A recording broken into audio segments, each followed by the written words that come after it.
For today's video, I'll be discussing 5 questions that an applicant for a subject matter role or subject matter expert role should prepare if you'd like to ace the job or the role that you're applying for. Plus a bonus question that a lot of interviewers don't usually use, that you can get a technique from me that I'm normally using as an interviewer, and this is also something that the applicant can prepare. So if this is the video for you, please stick around so you'll be able to get the exact questions as well as how to answer it.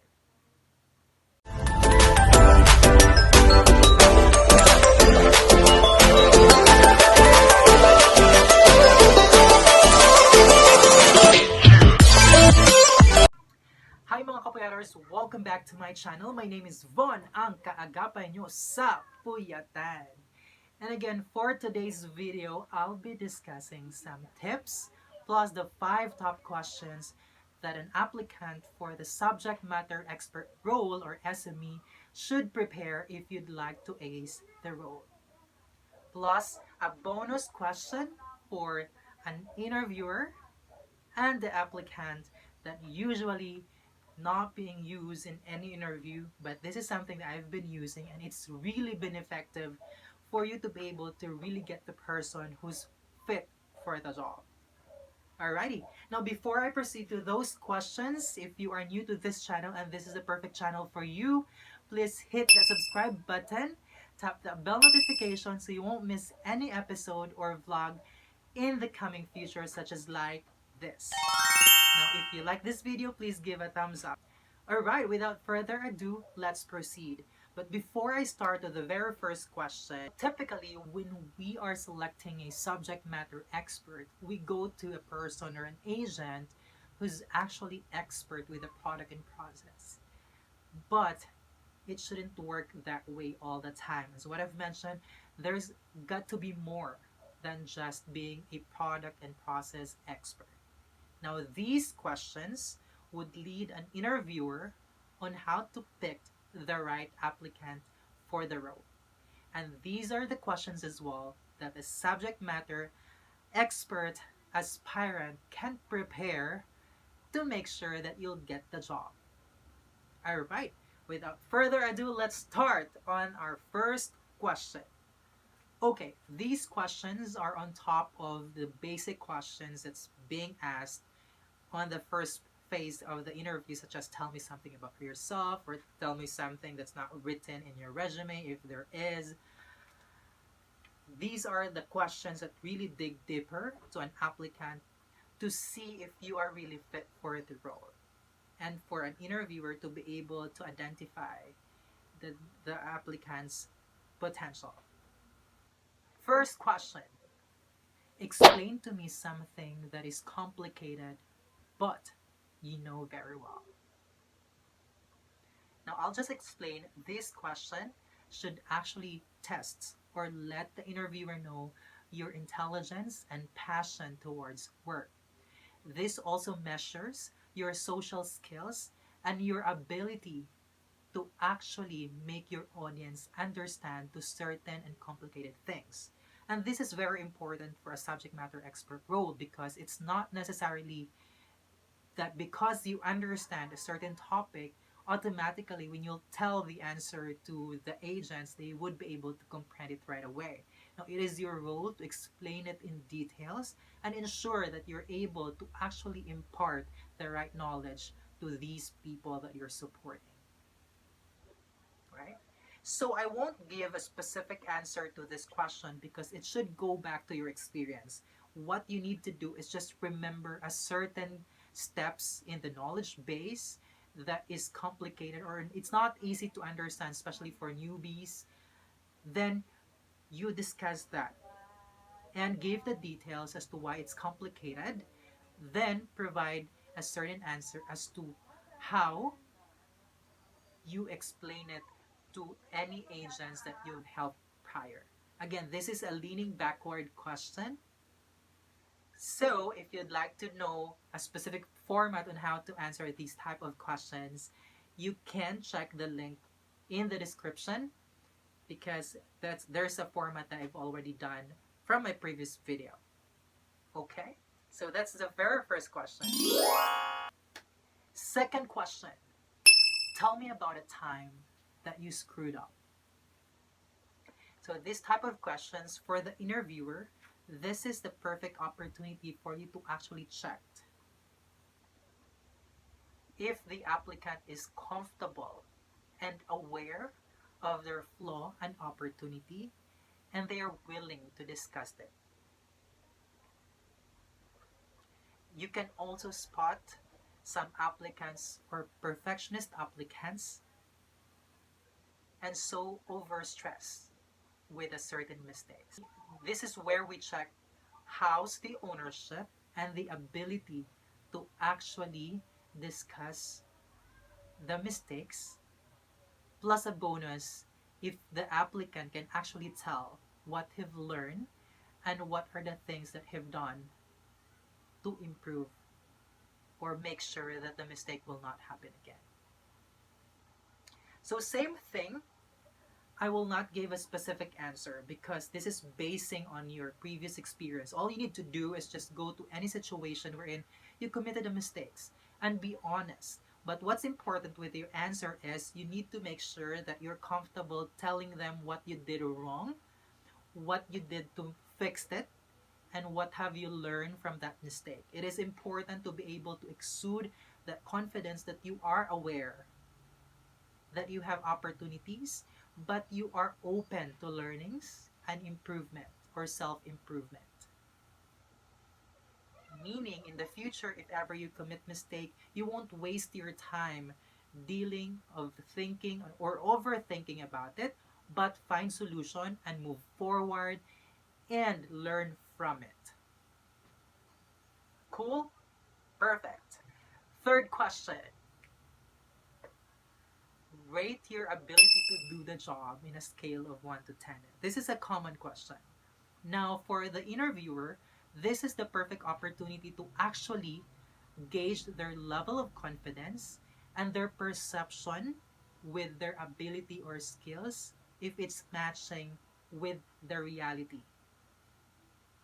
Now, for the applicant, I can give you like a generic answer, but you can tweak and modify it based on how you feel you'll be comfortable answering the question. So here's how I normally tell this. So in a scale of 1 to 10, I would say I rate myself 9 because based on my experience and knowledge I have with the product and process at this point, I feel and I believe that I am already ready to take on the responsibility of sharing my knowledge to the rest of my colleagues and new agents who will be coming into this program. Now, you may add, just to lock the question right away and no follow-up anymore. Now, I'm leaving 1 point for the space of improvement because I believe every day is a learning process and I want to make sure that I still have a space for those learnings. Right? Now, this is the fourth and follow-up question. If ever that you didn't answer or give the context as to why you left 1 point in your scoring. The fourth and follow-up question, in case that the applicant didn't provide the reason as to why he left 1 point in his score for himself or herself, this is a follow-up question. How or what will it take to make it to 10? Now, I'm going to give you an answer based on my previous answer to the third question, which is just being honest to the interviewer. Say, I don't think I'll be able to make it to 10. I believe that once you see or perceive yourself as perfect, you won't be open anymore to other learnings, which, as what I've mentioned, every day is a learning process. And I want to make sure that I evolve and develop every day, no matter how small these learnings are. So I'm always going to give 1 point for the space for improvement. Other people might think that I'm already fit and perfect for the role, but that's how critical I am with myself. So I'm always going to give myself a 9 and 1 point for improvement. Pat, right? So that's how you answer the fourth question or the follow-up question, or you can answer it right away when you're being asked to score yourself in a scale of 1 to 10. Are you guys following? Now, the last questions are very interesting too, so stick around. Fifth question. What are two negative qualities someone close to you would say you have?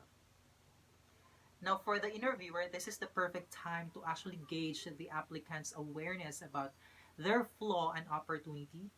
At the same time, check if they have a willingness to improve it. Now, for the applicant, I won't give any specific answer because, again, this is based on who you are and your self-awareness. Just go right after people would normally tell you that this is a negative qualities you have, especially those things that you've learned to accept and you know you're trying to work on. So just use the format I have in the description field so you'll be able to answer it perfectly. All right. Now, for the sixth question and a bonus questions for both the applicant, but most likely this is for the interviewer that you can use to actually catch your applicant and really gauge if they fit for the role. Now, for the applicants, make sure to prepare for this type of question. What's 502 plus 76? What's 502 plus 76? This question is actually putting the applicant on the spot. This does not necessarily mean that you need to use this question all the time. You can use different questions, but you know that it will lead to checking your applicant on the spot and how they'll react to it. So you can allow them to use a calculator or do it manually. What you really want to gauge, and for those applicants, what an interviewer normally gauge here is how you react to a situation wherein you're not prepared. So just calmly think of the answer. If you can manually calculate it in your mind, or you can use your calculator, you can tell your interviewer that, hold on, let me get a calculator, I'll calculate quickly for you. So it doesn't necessarily mean that you need to answer it right away. What's being gauged here is your reaction and how you calmly deal with things, because these are the things that you need to do when you are being asked or caught off guard by agents when you're assisting them in the production floor.